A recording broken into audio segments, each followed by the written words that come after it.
Pop quiz. When a cabinet minister suddenly announces they're stepping back to spend more time with family, are they actually leaving voluntarily, or are they being gently escorted to the exit with a polite smile and a firm hand on their back?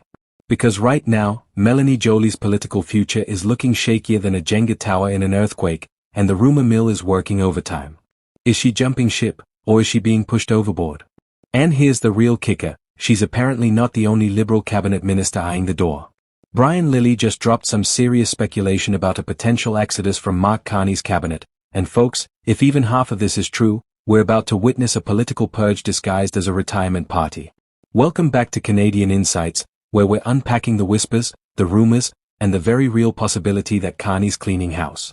Let's dive in. Alright, let's start with the star of today's drama, Melanie Joly. Currently serving as Canada's Foreign Affairs Minister, Joly has been a fixture in Liberal cabinets for years.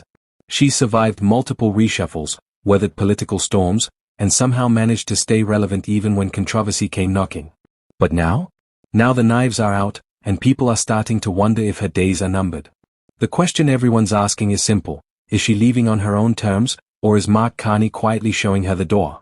Brian Lilley, never one to hold back, is basically saying what a lot of political insiders are thinking but won't say on the record.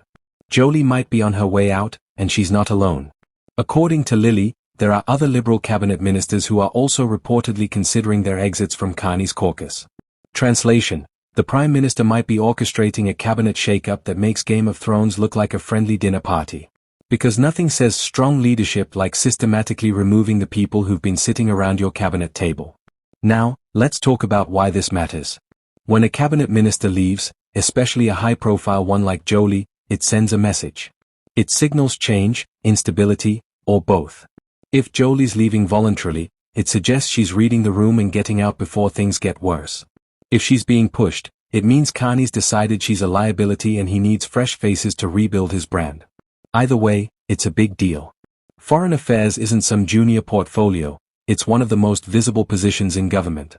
Losing your foreign affairs minister, whether by choice or force, raises eyebrows both domestically and internationally. But here's where it gets interesting. Joly hasn't exactly had the smoothest run as foreign affairs minister. There have been criticisms about Canada's response to various international crises, questions about her effectiveness on the world stage, and more than a few awkward moments that made headlines for all the wrong reasons. She's been a lightning rod for criticism from opposition parties, and let's be real, even some Liberals have privately questioned whether she's the right person for the job. So if Carney's looking to refresh his team and distance himself from the Trudeau era, which he absolutely is, then moving on from Joly starts to make a lot of sense. And that brings us to the bigger picture, because this isn't just about one minister. Lilley's reporting suggests that multiple cabinet ministers are potentially on the chopping block or voluntarily heading for the exits. Think about what that means. Mark Carney inherited a Liberal government that was already struggling in the polls, exhausted from years of controversy, and desperate for a reset. His whole pitch was essentially, "I'm not Justin Trudeau, trust me to fix this." But if he keeps the same cabinet that everyone associates with the Trudeau years, how convincing is that reset? Not very. So strategically, a cabinet purge makes perfect political sense. It's like when a new CEO takes over a struggling company.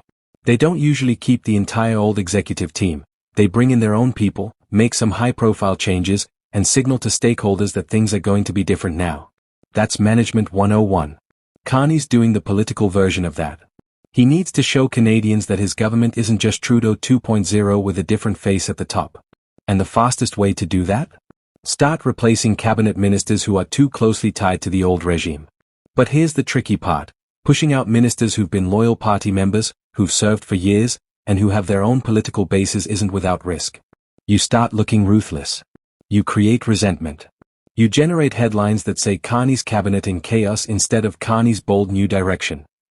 It's a delicate balance, and right now, we're watching it play out in real time through carefully orchestrated leaks and media speculation. Because that's how this game works, you don't just fire cabinet ministers publicly. You let rumors swirl, you have sources close to the PMO whisper to journalists, and eventually the minister either announces they're leaving or they get officially shuffled out in a way that saves face for everyone involved. And let's talk about what happens if Joly and others do leave. Who replaces them? Does Carney promote from within, risking the same old faces in new roles? Or does he bring in fresh MPs, potentially people who haven't been tainted by past Liberal scandals and controversies?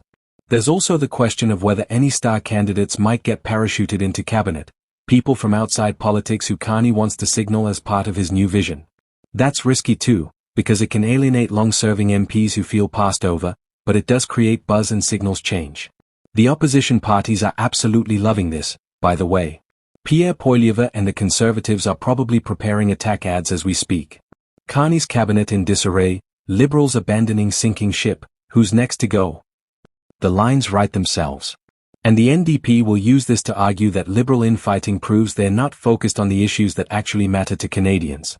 It's political ammunition, gift-wrapped and delivered. Now, we don't know for certain yet whether Joly's actually leaving or if this is all just speculation and rumor. But here's what we do know, where there's smoke, there's usually fire. Political insiders don't just make this stuff up for fun. When respected columnists like Brian Lilley start talking about ministers being on their way out, it's because they're hearing things from sources who actually know what's happening behind closed doors.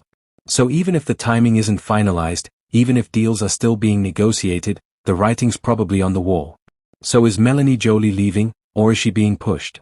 The honest answer is, probably a bit of both. She might be seeing the writing on the wall and choosing to exit gracefully before she gets publicly shuffled out. Or Carney's team might be having quiet conversations about her future that strongly suggest it's time to pursue other opportunities. Either way, the result's the same, she's likely on her way out, and she won't be the last. Mark Carney's building his own team, and that means some current cabinet ministers are going to find themselves on the outside looking in. What do you think? Should Carney clean house and bring in fresh faces, or is pushing out experienced ministers a mistake? And is Joly leaving voluntarily, or is this a polite political execution?